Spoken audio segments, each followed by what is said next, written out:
Okay, तो last class में हम लोग क्या डिस्कस किए थे? लास्ट क्लास में जो है what we discuss in last class कि जो सब एटॉमिक पार्टिकल है that is electron, proton, neutron, और सब एटॉमिक पार्टिकल का डिस्कवरी कैसे हुआ था ने।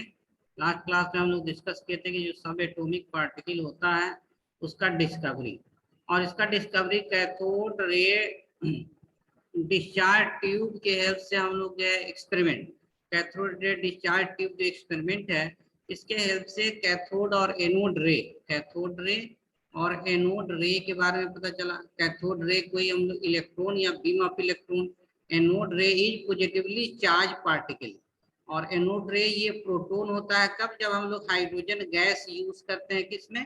कैथोड रे डिस्चार्ज ट्यूब में। तो discovery of cathode ray, properties of cathode ray या डिस्कवरी ऑफ इलेक्ट्रॉन, ये हम लोग डिस्कस किए थे।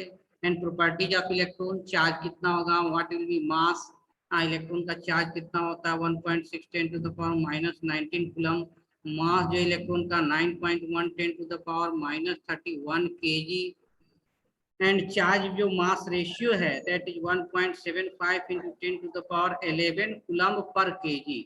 तो ये properties of electron. Similarly properties of anode ray या कैनाल रे या फिर प्रोटॉन का प्रॉपर्टी। तो आज हम लोग डिस्कस करेंगे डिस्कवरी ऑफ न्यूट्रॉन। ओके,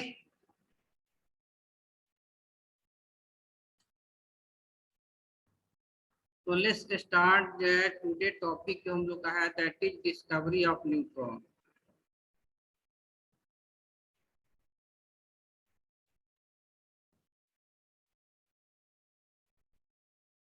देखिए जो न्यूट्रॉन का डिस्कवरी है न्यूट्रॉन का discovery, this was discovered by James Chadwick. Chadwick के द्वारा, साइंटिस्ट जो है Chadwick, James Chadwick 1932 Chadwick discover किया था। इन 1932 में जेम्स चैडविक डिस्कवर किया था किसको? न्यूट्रॉन को। और न्यूट्रॉन का डिस्कवरी जो है, देखिए प्रोटॉन के बारे में जानकारी हमको कब मिला? 1919 में, और इसके 12 to 13 ईयर लेटर जो है न्यूट्रॉन का डिस्कवरी हुआ। प्रोटॉन के बारे में, प्रोटॉन के प्रॉपर्टीज के बारे में, एनोड रे के बारे में 1919 में जो है कि पता चला, और इसके 13 ईयर बाद जो है न्यूट्रॉन का डिस्कवरी हुआ। वेरी डिले इसमें क्यों हुआ? इतना डिले क्यों हुआ? इतना डिले डिस्कवरी क्यों हुआ? क्योंकि न्यूट्रॉन जो था ये neutral particle, neutron is neutral, neutral होने से इसको हम लोग डिटेक्ट नहीं कर सकते हैं। It cannot be detected in electric field, इसको मैग्नेटिक फील्ड में डिटेक्ट नहीं कर सकते हैं, इसका जिंक सल्फाइड के साथ स्किंटिलेशन नहीं होगा, इसलिए इतना डिले हुआ, डिले डिस्कवरी हुआ। लगभग 13 ईयर लेटर जो है प्रोटॉन के डिस्कवरी के बाद जो है कि डिले जो है डिस्कवरी हुआ। क्यों? क्योंकि न्यूट्रॉन न्यूट्रल होता है, और इसलिए न्यूट्रॉन का नाम न्यूट्रॉन का नाम न्यूट्रॉन पड़ा क्योंकि इट इज ए न्यूट्रल, ये न्यूट्रल होता है। ओके, और दूसरा ये कि न्यूट्रॉन का डिस्कवरी जो है ये कैथोड रे डिस्चार्ज ट्यूब से नहीं हुआ, cathode ray discharge tube experiment से नहीं हुआ। इसमें क्या करते हैं कि चैडविक के द्वारा बम्बार्डमेंट ऑफ अल्फा पार्टिकल का जब बम्बार्डमेंट बेरिलियम एटम के साथ होता है, देन एक न्यूट्रल पार्टिकल प्रोड्यूस होता है जिसका नाम दिया गया न्यूट्रॉन जो है कि नाम दिया। इसके साथ ये कार्बन एटम भी प्रोड्यूस होता है। तो जो इसका कंप्लीट रिएक्शन है न्यूक्लियर रिएक्शन कहते हैं, जिसमें एटॉमिक नंबर चेंज हो जाता है, एलिमेंट चेंज हो जाता है, एटम चेंज हो जाता है। क्या हुआ है? अल्फा पार्टिकल के साथ बेरिलियम का क्या रिएक्शन कहा आपने? अल्फा पार्टिकल ऊपर जो ये सर ऊपर में मींस क्या बताया आपने? अल्फा पार्टिकल के साथ बेरिलियम का रिएक्शन है। हाँ, न्यूट्रॉन प्रोड्यूस होता है और इसके साथ कार्बन एटम जो है कि कार्बन एटम फॉर्म होता है। इस रिएक्शन को यहाँ नीचे लिख रहे हैं, इस रिएक्शन को हम लोग यहाँ नीचे लिख रहे हैं कि न्यूक्लियर रिएक्शन के द्वारा न्यूट्रॉन प्रोड्यूस होता है। यानी कि जब अल्फा पार्टिकल, अल्फा का जो सिंबल होता है, अल्फा का सिंबल ऐसे देते हैं हीलियम+2, जिसका मास 4 होता है, इसी को हम लोग बाई सिंबल अल्फा भी लिखते हैं या फिर इसको अल्फा बोलते हैं, ये एक ही सब है। अल्फा का जब रिएक्शन होता है किससे? बम्बार्डमेंट होता है बेरिलियम पर, बेरिलियम का मास 9 होता है, एटॉमिक नंबर 4 होता है। तो ये फिर कार्बन एक एटम प्रोड्यूस होता है जिसका मास 12 और एटॉमिक नंबर 6। देखिए मास जो है कंजर्वेशन, अगर बात करें मास कंजर्वेशन, तो हीलियम का मास ये 4 है अल्फा पार्टिकल का, और बेरिलियम का मास 9 होता है, ये टोटल 13 हो गया, तो ये 12 है। यानी एक पार्टिकल है जो न्यूट्रल है जिसका मास 1 यूनिट होता है, इसके साथ प्रोड्यूस होता है, दैट इज द न्यूट्रॉन। तो ये जेम्स चैडविक का जो है कि न्यूक्लियर रिएक्शन था जिसके द्वारा न्यूट्रॉन का डिस्कवरी हुआ, न्यूट्रॉन का खोज हुआ। अब देखिए जो अल्फा पार्टिकल है जिसको सिंबल अल्फा लिखते हैं, इसको भाई अल्फा नेम से जानते हैं, इसको ये क्या होता है एक्चुअली हीलियम न्यूक्लियस होता है, यानी कि हीलियम में 2 पॉजिटिव चार्ज होगा, या हीलियम एटम 2 इलेक्ट्रॉन लॉस कर दे, इसमें 2 इलेक्ट्रॉन लॉस कर दे तो जो पार्टिकल बनता है इसी को हम लोग अल्फा पार्टिकल कहते हैं। ये हीलियम न्यूक्लियस होता है, हीलियम एटम नहीं होता है। ये क्या होता है, हीलियम न्यूक्लियस होता है, helium nucleus, not helium atom. Helium का जो न्यूक्लियस है दैट रिप्रेजेंट, जो न्यूक्लियस है दैट रिप्रेजेंट अल्फा पार्टिकल, इसी को अल्फा पार्टिकल कहते हैं। He+2 से इसको डिनोट करते हैं alpha particle, and this is helium nucleus. Helium का न्यूक्लियस लेके इलेक्ट्रॉन लॉस हो जाएगा, this is the alpha particle. तो इस तरह न्यूट्रॉन का डिस्कवरी हुआ। यहाँ तक क्लियर है?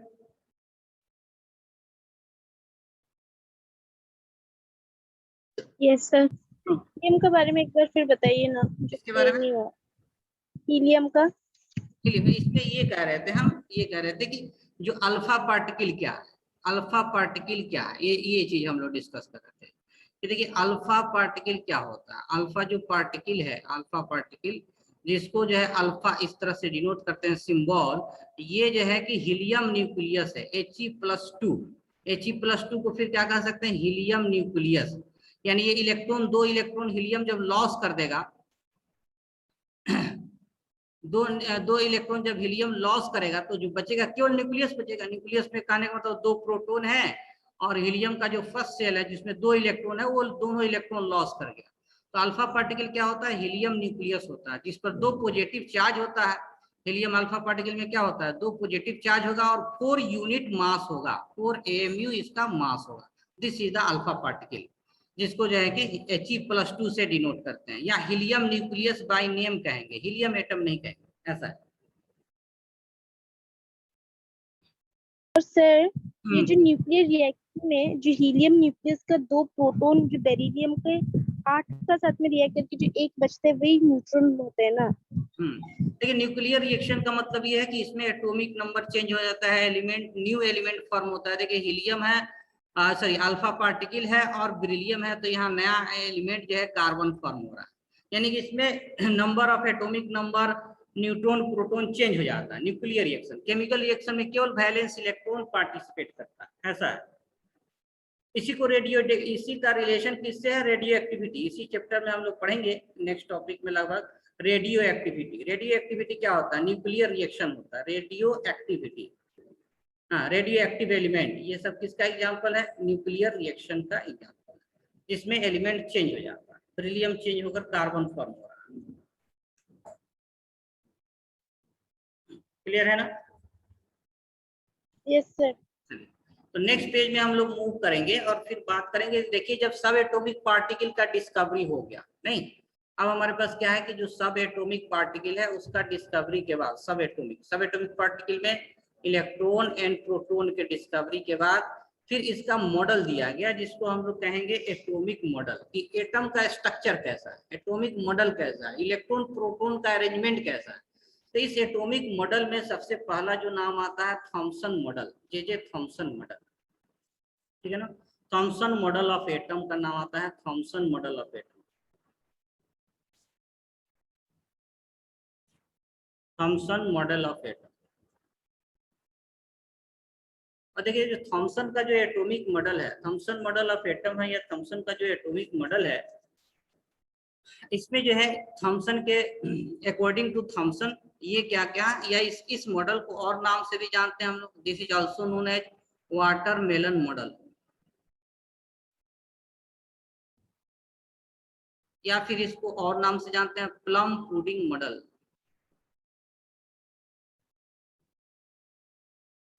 या फिर resin pudding model. Resin pudding model, इतना सारा नाम। तो इस मॉडल के हिसाब से जो एटम का स्ट्रक्चर है ना, थॉमसन एटॉमिक मॉडल, जिसको वाटरमेलन मॉडल भी कहते हैं, इस हिसाब से जो एटम का स्ट्रक्चर है, एटम कैसा होता है, एटम स्फेरिकल होता है। इसमें जो है कि क्या कहा गया कि एटम कैसा होता है, एटम क्या होता है, स्फेरिकल होता है, स्फेरिकल होता है। और एटम का जो रेडियस है लगभग 10⁻⁻10 मीटर के रेंज में होता है, यानी ये 1 एंगस्ट्रॉन के रेंज में होता है, 10⁻⁻10 मीटर के रेंज में होता है। और फिर थॉमसन ये कहा कि जो वाटरमेलन मॉडल है एटम का, इसमें जो पूरा वाटरमेलन है, ये पूरा वाटर, ये पॉजिटिवली चार्ज है, यानी पॉजिटिव चार्ज यानी कि प्रोटॉन है। ये पूरा जो है वाटरमेलन क्या है, प्रोटॉन है, पॉजिटिव चार्ज है। और इलेक्ट्रॉन इसमें जो है, जो इसका सीड होता है, सीड होता है वो सिमिलर टू इलेक्ट्रॉन जो है, सीड जो है इलेक्ट्रॉन के इक्विवेलेंट है, और इलेक्ट्रॉन जो है पूरे वाटरमेलन में इम्बेडेड होता है। तो ये जो सीड है that is equivalent two electron, और पूरा जो वाटरमेलन है that is the positive charge और प्रोटॉन। तो ये इस मॉडल का जो है कि एजम्पशन था, हाइपोथेसिस था कि स्फेरिकल है, इसका रेडियस गिवन है, पूरा जो वाटरमेलन है ये इक्विवेलेंट है किसके, प्रोटॉन के, यानी पॉजिटिव चार्ज पूरे वाटरमेलन में यूनिफॉर्मली डिस्ट्रीब्यूटेड है। पूरे वाटरमेलन में पॉजिटिव चार्ज इस मॉडल के हिसाब से यूनिफॉर्मली डिस्ट्रीब्यूटेड है, और इलेक्ट्रॉन जो है वो सीड की तरह जो है कि इसमें इम्बेडेड है, इलेक्ट्रॉन सीड की तरह इम्बेडेड है। यही वाटरमेलन मॉडल है। इस मॉडल के हिसाब से जो है कि दो चीज है कि ये एटम न्यूट्रल होता है। इसका एडवांटेज क्या है कि ये क्या एक्सप्लेन करता है, या फिर इसका इंपोर्टेंट पॉइंट क्या है कि एटम ओवरऑल क्या है, atom is neutral overall. Atom क्या होता है, न्यूट्रल होता है, यानी पॉजिटिव चार्ज और नेगेटिव चार्ज क्या होते हैं, न्यूट्रलाइज होते हैं, एटम न्यूट्रल होता है। और दूसरा ये कि इसमें ये ज्यूम करते हैं इस मॉडल में कि पूरा जो एटम का मास है यूनिफॉर्मली डिस्ट्रीब्यूटेड है। पूरे जैसे वाटरमेलन में मास जो होता है पूरा यूनिफॉर्मली डिस्ट्रीब्यूटेड है, यानी कि इसमें एम्प्टी स्पेस नहीं है, खाली जगह नहीं है। यानी कहने का मतलब mass is uniformly distributed, mass is uniformly distributed through out atom, पूरे एटम में मास क्या है, यूनिफॉर्मली डिस्ट्रीब्यूटेड है। लेकिन ऐसा नहीं होता है, आगे हम लोग रदरफोर्ड मॉडल में पढ़ेंगे तो देखेंगे कि मास, सारा का सारा मास न्यूक्लियस में होता है, सारा का सारा मास न्यूक्लियस में होता है, एटम का बहुत बड़ा पोर्शन इम्पटी होता है। नहीं, सारा का सारा मास न्यूक्लियस में होता है और मैक्सिमम पार्ट एटम का इम्पटी होता है। ये एक्चुअल फिगर है एटम का, जो कि रदरफोर्ड जो है कि प्रपोज किया था। लेकिन थॉमसन मॉडल में क्या था कि एटम न्यूट्रल है और पूरा मास यूनिफॉर्मली डिस्ट्रीब्यूटेड है।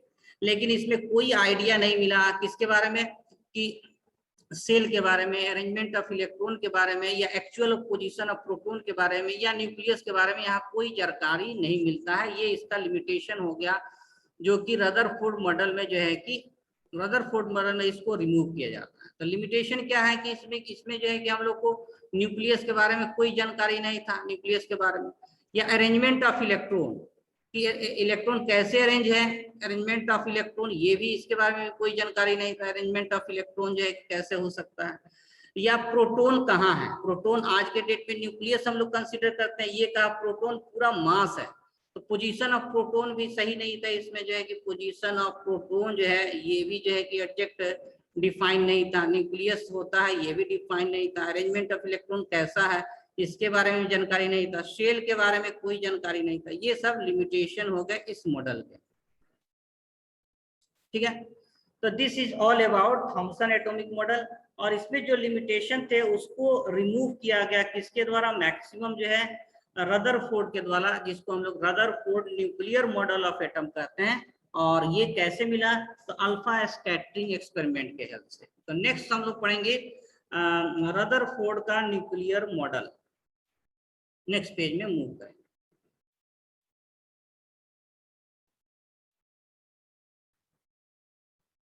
ओके, नेक्स्ट पेज में सर शेल के रिगार्डिंग आपने क्या कहा, क्या बोले, आपने लिमिटेशन में शेल के रिगार्डिंग क्या कहा था? शेल, सेल के बारे में कोई जानकारी नहीं, नो आइडिया अबाउट सेल, नहीं हाँ कोई सर आइडिया। आपने सर यहाँ पे आपने रेडियस कितना लिखा? 10 to the power -10 मीटर। हाँ, 10 to the power -10 मीटर, एक एंगस्ट्रॉन इसको कहते हैं। 10 to the power -10, इसी को क्या कहते हैं? 1 angstrom. 10 to the power -10 metre, 1 angstrom, ठीक है ना?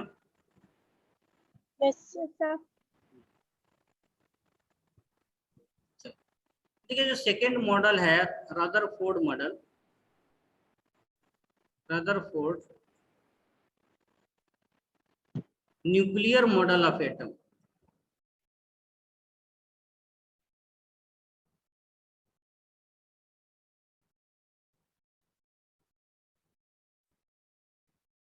न्यूक्लियर मॉडल ऑफ एटम, ठीक है। क्या इसी ये जो रदरफोर्ड का एटॉमिक मॉडल है, मॉडल ऑफ एटम है, किसके द्वारा दिया गया? रदरफोर्ड के द्वारा। और इसमें ये न्यूक्लियर जो वर्ड है ये न्यूक्लियस से आया कि रदरफोर्ड ने प्रपोज किया कि एटम के अंदर क्या है? सेंटर में क्या है? न्यूक्लियस है। यानी न्यूक्लियस टर्म जो है क्वाइंड या डिस्कवर बाय, नहीं, न्यूक्लियस टर्म का नाम भी रदरफोर्ड दिया और डिस्कवर भी रदरफोर्ड किया। तो न्यूक्लियस जो है term given by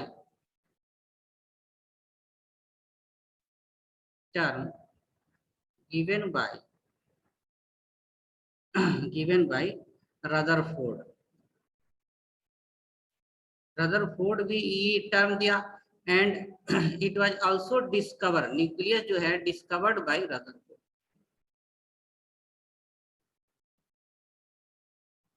discovered by Rutherford.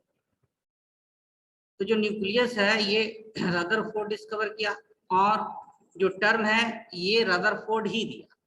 Term given by Rutherford and discovered by Rutherford. Nucleus का डिस्कवरी भी जो कौन किया? रदरफोर्ड किया। इसलिए इसको रदरफोर्ड न्यूक्लियर मॉडल कहते हैं। और इस मॉडल में क्या है कि एटम कैसा है कि सेंटर में न्यूक्लियस है। सेंटर में क्या है? न्यूक्लियस है और एटम का सारा मास सेंटर में है और एटम का मैक्सिमम पोर्शन क्या है? एम्प्टी है और सेल में क्या है? इलेक्ट्रॉन रिवॉल्व करता है। ये रदरफोर्ड का एटॉमिक मॉडल है कि मैक्सिमम रीजन क्या है? एम्प्टी है, खाली, और सारा का सारा मास जो है, मैक्सिमम जो मास है एटम का, मास ऑफ एटम, एटम जो है एट सेंटर, कहाँ है? सेंटर पर है, in the form of proton या पॉजिटिव चार्ज के रूप में सेंटर पर है। यानी कि रदरफोर्ड के हिसाब से जो सेंटर में है वो क्या है? प्रोटॉन है। सेंटर में क्या है? प्रोटॉन है, पॉजिटिव चार्ज है और मैक्सिमम मास एटम का सेंटर में। और इलेक्ट्रॉन कहाँ है? सेल में। सेल में इलेक्ट्रॉन का अरेंजमेंट है। सेल में इलेक्ट्रॉन रिवॉल्व करता है। क्यों रिवॉल्व करता है? क्योंकि प्रोटॉन में पॉजिटिव चार्ज है, यहाँ निगेटिव चार्ज है, तो इसके बीच इलेक्ट्रोस्टैटिक फोर्स है। फोर्स, कूलम्बिक फोर्स या इलेक्ट्रोस्टैटिक फोर्स, चार्ज के बीच जो फोर्स होता है उसको क्या कहते हैं? इलेक्ट्रोस्टैटिक फोर्स है। इसके कारण इलेक्ट्रॉन सेल में रिवॉल्व करता है, रैपिडली जो है कि वेरी लार्ज स्पीड से इसमें रिवॉल्व करता है due to electrostatic force between electron and proton. तो ये जो मॉडल है रदरफोर्ड न्यूक्लियर मॉडल के नाम से जानते हैं। और रदरफोर्ड जो न्यूक्लियर मॉडल था ये सोलर सिस्टम की तरह है। किसकी तरह? सोलर सिस्टम की तरह। बोला कि जैसे सन है, सन सेंटर में है और डिफरेंट ऑर्बिट में जो प्लैनेट है, अर्थ है, मरकरी है, वो रिवॉल्व करते हैं। तो जो सोलर सिस्टम है, सोलर सिस्टम सिमिलरली जो है कि एटम का अरेंजमेंट भी वैसे ही है। सेंटर में न्यूक्लियस है और फिर ऑर्बिट जो है, डिफरेंट सेल या ऑर्बिट में इलेक्ट्रॉन रिवॉल्व करते हैं और सेंटर में कौन प्रेजेंट है? प्रोटॉन प्रेजेंट है। मैक्सिमम मास सेंटर में है, सेंटर में पॉजिटिव चार्ज प्रेजेंट है और मैक्सिमम पोर्शन एम्प्टी है और इलेक्ट्रॉन किस में रिवॉल्व कर रहा है? सेल में। तो ये आपका थॉमसन मॉडल से क्या डिफरेंस है? थॉमसन कहा कि मास जो एटम का है पूरे एटम में यूनिफॉर्मली डिस्ट्रीब्यूटेड है, लेकिन ऐसा नहीं है। मास कहाँ है? कंसंट्रेटेड, सेंटर में कंसंट्रेटेड है। और थॉमसन कहा कि इलेक्ट्रॉन कहीं कहीं इम्बेडेड है, लेकिन यहाँ पता चल नहीं, इलेक्ट्रॉन सेल में रिवॉल्व करते हैं, नहीं, इलेक्ट्रोस्टैटिक फोर्स के हेल्प से रिवॉल्व करते हैं। तो this is about Rutherford nuclear model. और जो रदरफोर्ड न्यूक्लियर मॉडल है ये एक्सपेरिमेंटल मॉडल है। एक्सपेरिमेंटल मॉडल है, किसके आधार पर ये प्रपोज किया गया? तो अल्फा स्कैटरिंग एक्सपेरिमेंट के आधार पर ये प्रपोज किया गया, alpha scattering experiment. Alpha scattering experiment के आधार पर अल्फा स्कैटरिंग एक्सपेरिमेंट के आधार पर ये मॉडल प्रपोज किया गया।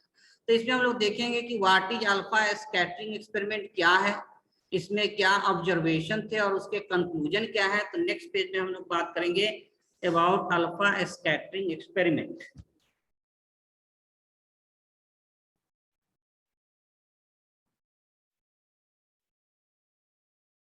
तो रदरफोर्ड का जो न्यूक्लियर मॉडल है, nuclear model of Rutherford based on alpha scattering experiment, नहीं nuclear model of atom, Rutherford nuclear model of atom based on alpha scattering experiment.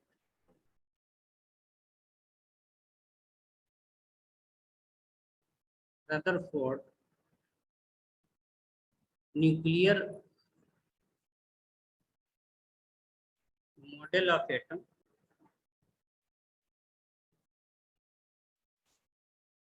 is based on alpha scattering experiment, alpha scattering experiment, ठीक है।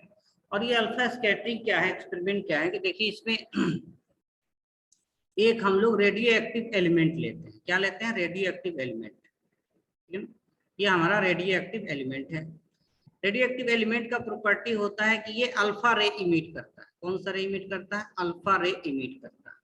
Alpha रे को symbol में He+2 लिखते हैं, हीलियम+2 ion.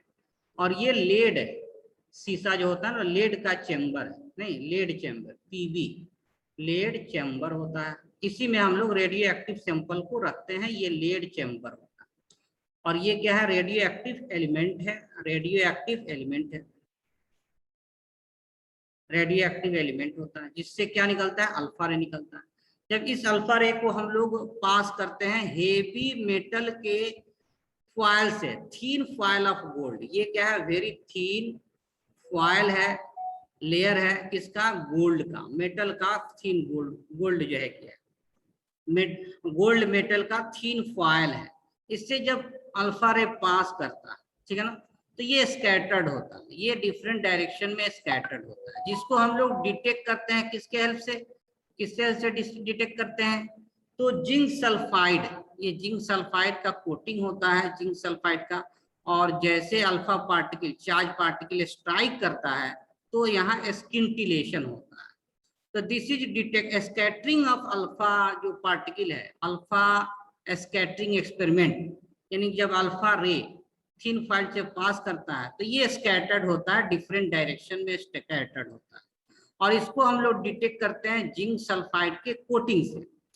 ये shining जो होता है इसका, ये रिप्रेजेंट करता है कि अल्फा पार्टिकल कहाँ कहाँ स्ट्राइक कर रहा है, किस डायरेक्शन में स्ट्राइक कर रहा है। तो ये था हमारा alpha scattering, this is the Rutherford scattering experiment. ये फिगर का नाम भी दिया हुआ है कि यही था रदरफोर्ड स्कैटरिंग एक्सपेरिमेंट या अल्फा स्कैटरिंग एक्सपेरिमेंट।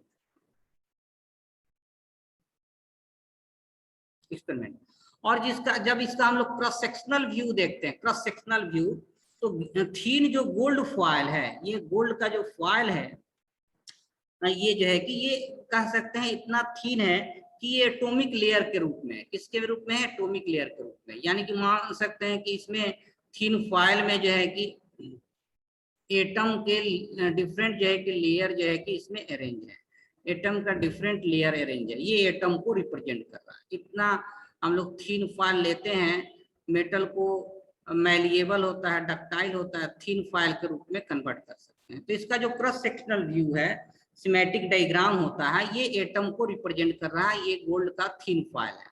अब देखिए इसमें जो अल्फा रे पास करता है तो इसमें ये देखा गया, ऑब्जर्वेशन क्या था? ऑब्जर्वेशन इसमें क्या था कि मैक्सिमम जो रे है वो जो है कि एटम से बिना डेविएशन के पास हो जाता है। मैक्सिमम जो रे है वो बिना डेविएशन के जो है कि पास हो जाता है, मैक्सिमम रे।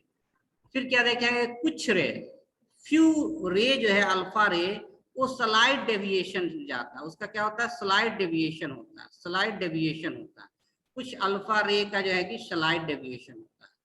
और वेरी फ्यू यानी कि 1 आउट ऑफ 20,000 में एक रे ऐसा होता था जो अपने पाथ पर रिटर्न होता, अपने पाथ पर जो है कि रिटर्न बैक, यानी कि अपने पाथ को रिट्रेस करता था, अपने पाथ को रिट्रेस करता था। ये हमारा सिमेटिक डायग्राम है, मॉलिक्यूलर व्यू कह सकते हैं। This is the molecular view of gold foil, नहीं कि किस तरह से मॉलिक्यूलर व्यू, कि किस तरह से अल्फा पार्टिकल का व्यू ऑफ गोल्ड फॉयल, ये एनसीईआरटी में भी लिखा है, molecular view of gold foil, molecular view of gold foil. तो इसमें इसका कंक्लूजन क्या आता है कि मैक्सिमम रे जो है, ये ऑब्जर्वेशन था कि मैक्सिमम रे बिना डेविएशन के पास कर रहे हैं, कुछ का डेविएशन हो रहा है, और 20,000 में से 1 रे ऐसा है जो अपने पाथ को रिट्रेस कर रहा है। ये ऑब्जर्वेशन था, ये ऑब्जर्वेशन था मॉलिक्यूलर लेवल पर, molecular level of gold foil. इसका कंक्लूजन क्या था, तो ऑब्जर्वेशन और कंक्लूजन दोनों को हम लोग लिखेंगे नेक्स्ट पेज में।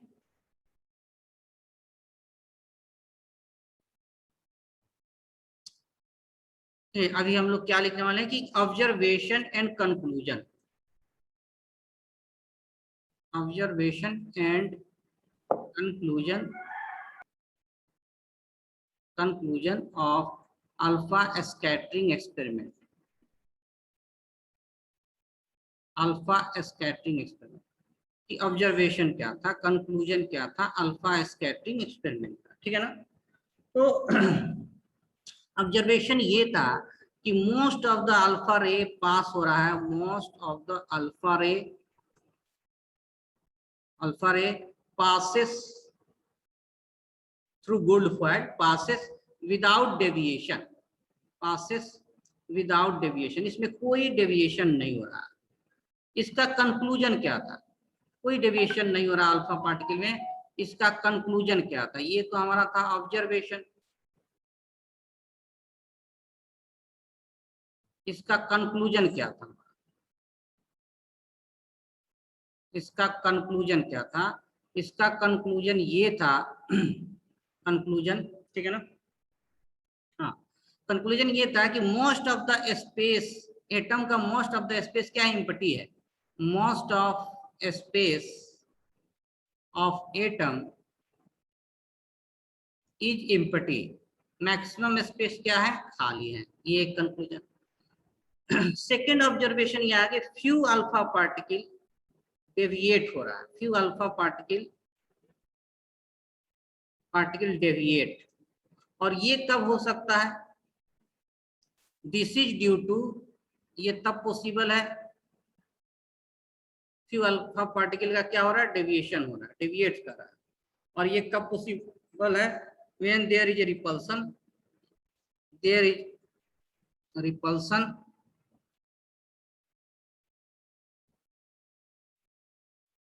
when there is repulsion between, ये कब पॉसिबल है कि जब रिपल्सन हो रहा है, there is repulsion between positively charge alpha particle, alpha particle कैसा होता है, पॉजिटिव चार्ज होता है, हीलियम न्यूक्लियस के इक्विवेलेंट होता है, positive charge alpha particle and positively charge nucleus, positively charge जो न्यूक्लियस है, जब अल्फा पार्टिकल न्यूक्लियस से पास होकर जाता है, पॉजिटिवली चार्ज न्यूक्लियस के पास होकर जाता है, तब ये रिपल्सन होता है, और इसलिए जो है कि डेविएशन होता है। नहीं, प्रीवियस स्लाइड में देखिए कि कुछ अल्फा पार्टिकल जो न्यूक्लियस से पास जा रहा है उसमें डेविएशन हो रहा है, कुछ अल्फा पार्टिकल न्यूक्लियस से जो पास होकर जा रहा है उसमें डेविएशन हो रहा है, ठीक है ना। ये जब है जब रिपल्सन होगा, क्यों डेविएशन होता है, due to repulsion between alpha particle and positively charge nucleus के बीच रिपल्सन हुआ, और one alpha particle out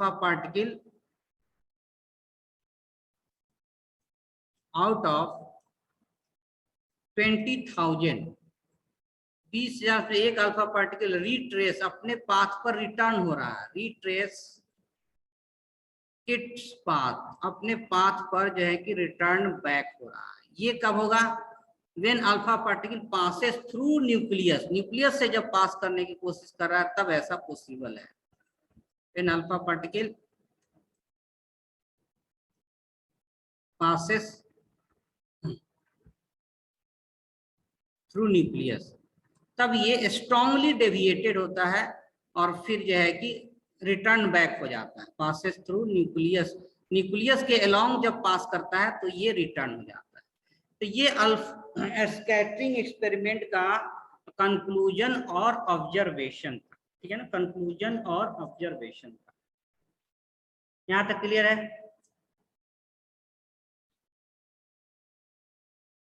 yes sir. अब देखिए एटम,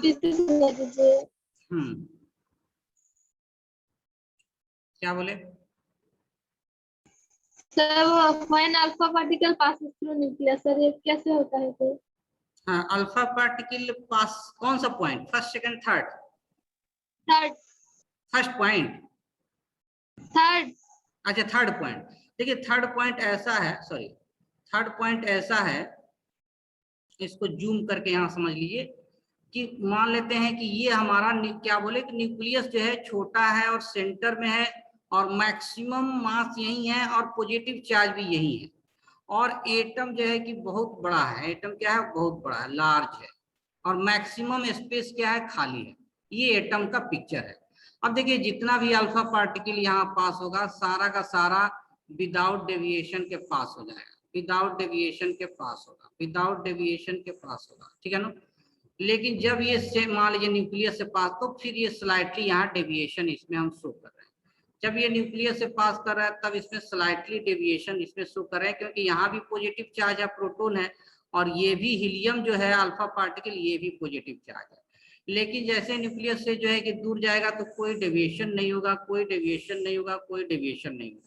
लेकिन बाई चांस अगर एक अल्फा पार्टिकल जो है, जो पार्टिकल न्यूक्लियस के थ्रू जाएगा, न्यूक्लियस के थ्रू पास होगा, ये मान लीजिए ये न्यूक्लियस का रीजन है, यहाँ से जाएगा तो ये इतने स्ट्रॉन्ग रिपल्सन है, तो फिर ये नहीं, इधर स्कैंटिलेशन नहीं हुआ, देखा गया कि ये फिर अपने ही पाथ पर जो है कि क्या हो रहा है, रिटर्न हो रहा है, क्योंकि पॉजिटिव चार्ज के एकदम सेंटर से होकर जा रहा है ना, इसलिए। क्लियर है ना? along the हाँ, सर। positive charge आएगा तो सर हल्का सा डेविएशन होगा ना सर? हाँ, जब इसके पास से गुजरेगा तब डेविएशन होगा। जब एकदम न्यूक्लियस के अलोंग जाएगा, एकदम न्यूक्लियस के सेंटर से जाएगा, तो वो फिर रिट्रेस करेगा, स्ट्रॉन्ग रिपल्सन होगा, वो इधर फिर जो है कि आपका नहीं जाएगा, इधर उसको ऑब्टेन नहीं करेंगे, इधर स्किंटिलेशन नहीं होगा इस रीजन में, जी सर। ठीक है ना। तो ये जो है कि रदरफोर्ड मॉडल का जो है कि ऑब्जर्वेशन था, कंक्लूजन था, लेकिन रदरफोर्ड मॉडल में भी लिमिटेशन कुछ थे, उसको हम लोग डिस्कस करेंगे कि क्या लिमिटेशन है रदरफोर्ड मॉडल के। लेकिन उससे पहले ये बता दें कि जो रदरफोर्ड इस एक्सपेरिमेंट के द्वारा साइज ऑफ न्यूक्लियस भी कैलकुलेट किया, नहीं calculated size of nucleus, calculated size of nucleus. इसका एडवांटेज है कि इस एक्सपेरिमेंट से हम लोग साइज ऑफ न्यूक्लियस को कैलकुलेट कर सकते हैं, और इस ये जो न्यूक्लियस का साइज था that is in the range of 10⁻⁻15 metre, जिसको हम लोग फेम्टोमीटर भी कहते हैं, इसके रेंज में था। तो अब देखिए यहाँ पर एक छोटा सा कैलकुलेशन ये होगा कि साइज ऑफ जो एटम था, नहीं साइज ऑफ एटम ये किस रेंज में था, एटम का साइज 10⁻⁻10 मीटर के रेंज में था साइज ऑफ एटम। और साइज ऑफ न्यूक्लियस जो है, साइज ऑफ न्यूक्लियस जो है किस रेंज में है, किस रेंज में है, 10⁻⁻15 मीटर जो है कि आपका, नहीं इसको सेपरेट ऐसे यहाँ लिख लें।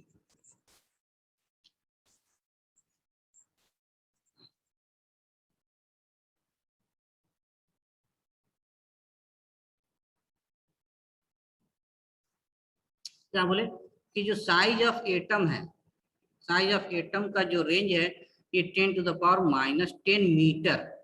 अगर इसको सेंटीमीटर में लिखा जाए तो ये होगा 10⁻⁸ सेंटीमीटर, 100 से मल्टीप्लाई कर देंगे तो इतना है। और साइज ऑफ जो न्यूक्लियस है, न्यूक्लियस का जो साइज है जो इस एक्सपेरिमेंट के हेल्प से कैलकुलेट किया जाता है, size of nucleus that is the range of 10⁻⁻15 metre. तो दोनों का डिफरेंस क्या है, कौन बड़ा है? एटम बहुत बड़ा होता है, एटम बहुत बड़ा होता है ना, एटम बहुत बड़ा होता है। तो रेडियस ऑफ एटम और रेडियस ऑफ न्यूक्लियस की बात करें तो देखिए रेडियस ऑफ एटम कितना है 10 to the power -10 metre, radius of nucleus क्या है 10 टू द पावर -15 मीटर, तो कितना हो गया 10 टू द पावर 5। यानी ये कि यानी इसका मतलब क्या हो गया कि जितना साइज है कि जो साइज ऑफ एटम है, रेडियस ऑफ एटम है न्यूक्लियस के एटम से 1 lakh 10 to the power 5 1 lakh time ज्यादा है। कितना टाइम ज्यादा है? 1 लाख टाइम ज्यादा है। समझ में आया ना? यानी कि मान लीजिए कोई सेंटर जो है 1 मीटर का है, सेंटर जो है न्यूक्लियस जो है कितने सा रेडियस का है? 1 मीटर का है। फॉर एग्जाम्पल मान लीजिए कोई, या फिर ऐसा बात करिए कि मान लीजिए एक सेंटर ले लिए जो क्रिकेट बॉल, ये एनसीईआरटी में भी लिखा है, ऑब्जर्वेशन वाला लास्ट लाइन में लिखा है कि इसको ऐसे सर रेशियो में ये 5 के सर हमने रेशियो निकाला क्या रेडियस हाँ का? रेशियो निकाले, radius of atom by radius of nucleus का, रेडियस भाई रेडियस ले रहे हैं, रेडियस लेते हैं। देखिए न्यूक्लियस है तो इसका कुछ रेडियस होगा, एटम है तो इसका कुछ रेडियस है 10 टू द पावर -10, और इसमें जो न्यूक्लियस है इसका भी रेडियस है अपना, इसका भी रेडियस है, ये 10 टू द पावर -15 के मीटर के रेंज में है। तो साइज में जो है कि एटम कितना बड़ा लार्ज होगा, कितना लार्ज होगा 10 टू द पावर 5 टाइम्स, यानी 1 लाख टाइम ज्यादा बड़ा होगा। अच्छा अगर वॉल्यूम का रेशियो पूछे, ये अक्सर क्वेश्चन अक्सर पूछा जाता है कि what is the ratio of volume, ठीक है ना, वॉल्यूम का हमारा रेशियो क्या होगा, ठीक है ना, what is ratio of volume. तो देखिए वॉल्यूम क्या होता है, स्फीयर का वॉल्यूम क्या होता है, स्फीयर का वॉल्यूम क्या होता है 4/3 पाई आर क्यू। तो अगर वॉल्यूम ऑफ एटम की बात करें और वॉल्यूम ऑफ न्यूक्लियस की बात करें तो 4/3 पाई आर कितना है 10 टू द पावर -3 का क्यू, सॉरी -10 का क्यू, और न्यूक्लियस का वॉल्यूम कितना हो जाएगा 4/3 पाई 10 टू द पावर -15 का क्यू। आर क्यू लेना है, नहीं आर क्यू के रूप में लेना है।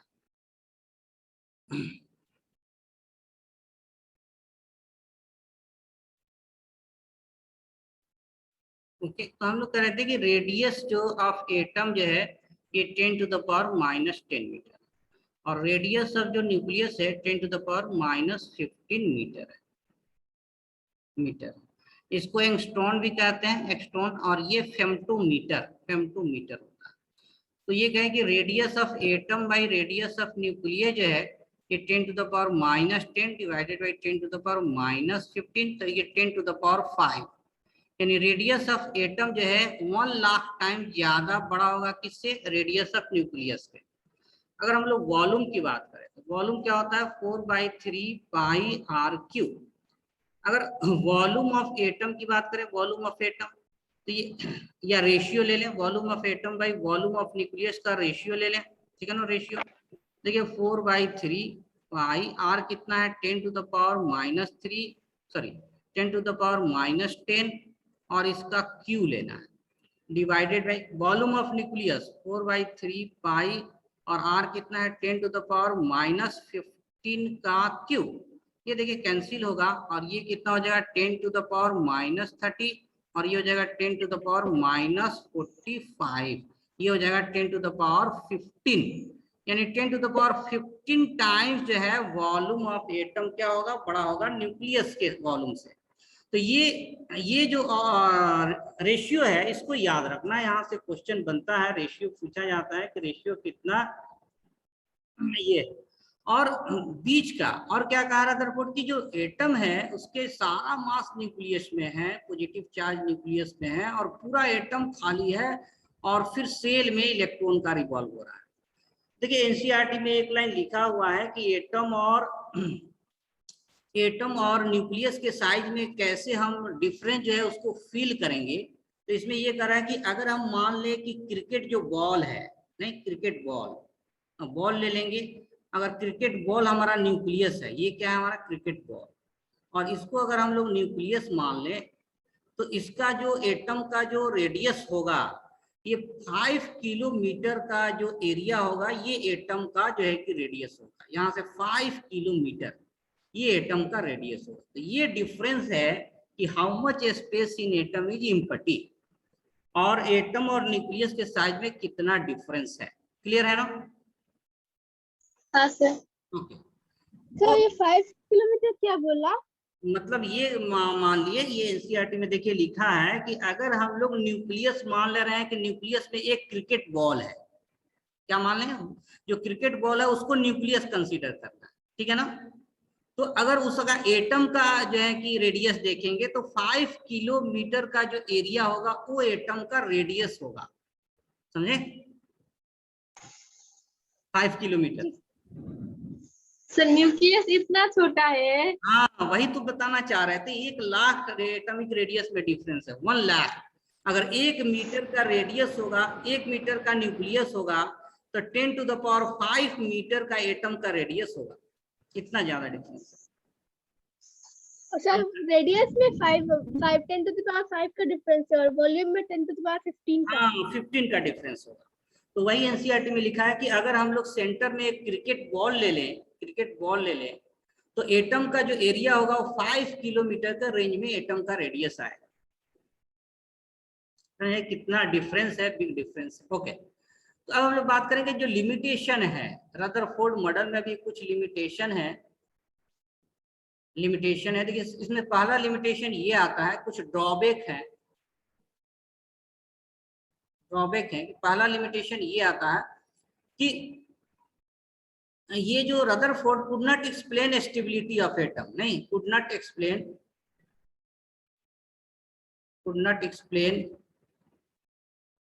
Stability of atom.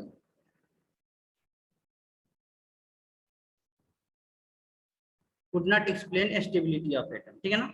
इसका मीनिंग क्या है कि देखिए इसमें क्या है कि न्यूक्लियस है सेंटर में और प्रोटॉन है, और फिर इलेक्ट्रॉन क्या होता है, रिवॉल्व करता है। इलेक्ट्रॉन क्या होता है, शेल में रिवॉल्व करता है।